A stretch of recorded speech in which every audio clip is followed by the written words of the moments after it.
Hey, this is Michael.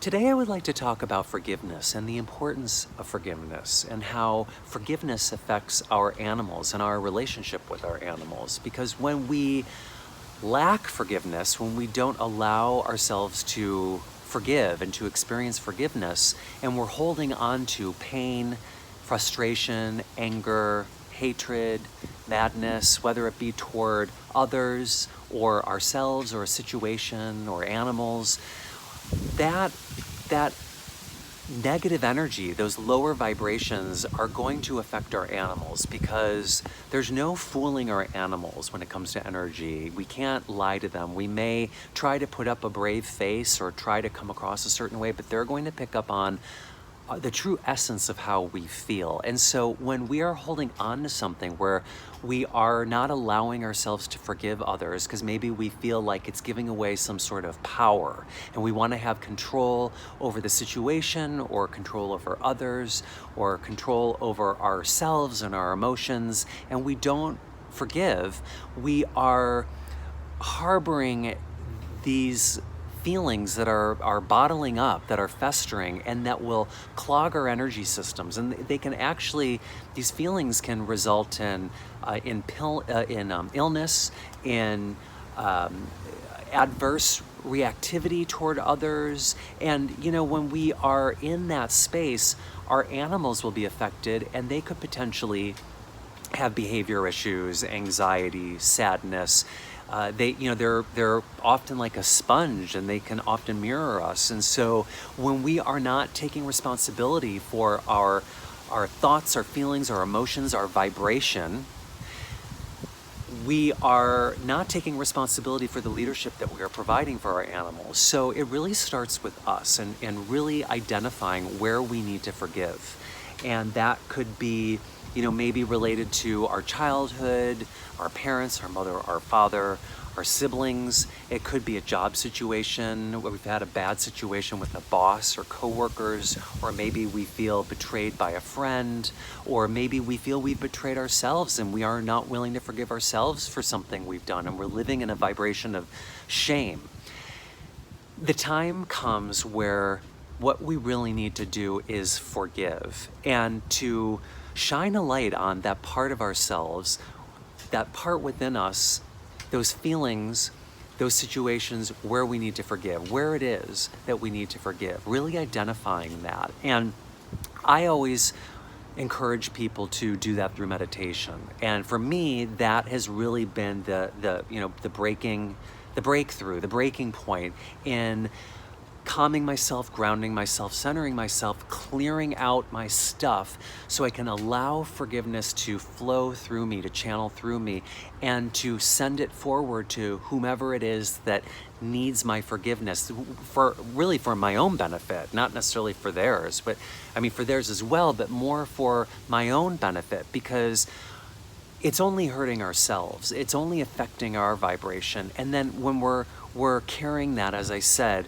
we're then affecting others, specifically our animals. So what I encourage others to do is to get into a regular practice of meditation, to calm, ground, center, to clear, so we can bring that forgiveness through. And you may need to spend a little time specifically identifying where you need to forgive. It could be through a practice of just journaling, maybe writing down, allowing yourself to write down maybe what you're angry about, what's frustrating you, and just see what flows through and see who or what you're able to identify as the thing or situation or person or being that you need to forgive. And then give yourself an opportunity to forgive. And so that can start with meditation, where you're just, like I said, grounding and centering yourself. I'm going to include a free download here, an audio track on forgiveness, where I'm guiding you through a process of forgiveness. But something you can do that's really quick and simple, just to share here, is to just, with your breath work, just closing your eyes and taking a few deep breaths in and out. And just in this relaxed state, connecting in with something where you feel you need to forgive. And really just imagining whatever that is or whoever it is in front of you and shining a spotlight on it. And then what I would encourage you to do is you can imagine that there's a pink bubble in front of you, and you're placing this, whatever it is that you need to forgive, in this pink bubble. And then as you're continuing to breathe, and I encourage you to do it with your eyes closed, imagine a pink ray of light shining from your heart center toward the pink bubble that is encapsulating what it is you need to forgive. And so you're sending energy, you're sending love from your heart center. And this can be a little difficult. You know, we have the ego, we have this almost like this security system within us that clicks in that says, no, I don't want to love who I dislike or I'm mad at or who I hate or who I'm angry at. But from our soul's perspective, from our higher perspective, that innermost self or our higher self knows and understands what it takes to release the ties, the energy that really hold us back and bind us for really being our highest, authentic, high vibrating self.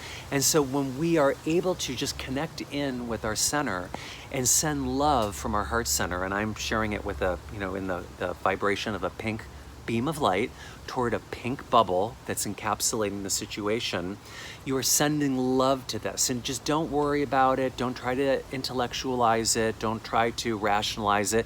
Just send love to the person, the situation, the feeling, to yourself, whoever it is that needs forgiveness. And then imagine that bubble just gently floating away into the atmosphere. And if you're feeling any like cords still attached to that bubble that's kind of keeping it from floating away, weighing it down, imagine yourself cutting those cords, whether it's through a karate chop or through magical scissors or through a angelic sword, a lightsaber, whatever it is. Just completely disconnect and allow it to flow out into the atmosphere.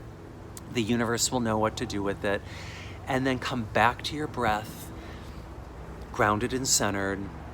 And when you're ready, you can gently open your eyes and come back to your space, free, clear, and in a state of forgiving. You have forgiven the situation, you have let it go, you have released it. And if you find that this is coming up for you again, if you're feeling little pangs of this situation that you need to forgive, then do the process again. Now this, what I described, is something you can do on the fly, but again, I'm including a downloadable free meditation that you can listen to where I guide you through a longer process that's more specific through this. But I invite you to play with it, and I encourage you to identify where you can forgive. And the point being here is not only are you taking care of yourself, but you're taking care of your animals, because our animals are picking up on our energy all the time. And if we want to be vibrating at our highest frequency and be a true, calm, confident leader for the animals in our lives and really take care of them to the best of our abilities, we need to forgive and identify where we can forgive.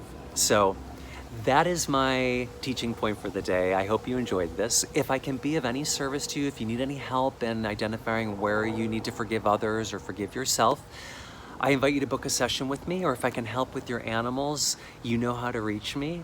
And until next time, I wish you all the best, and I send you lots of love, and that's it. Take care.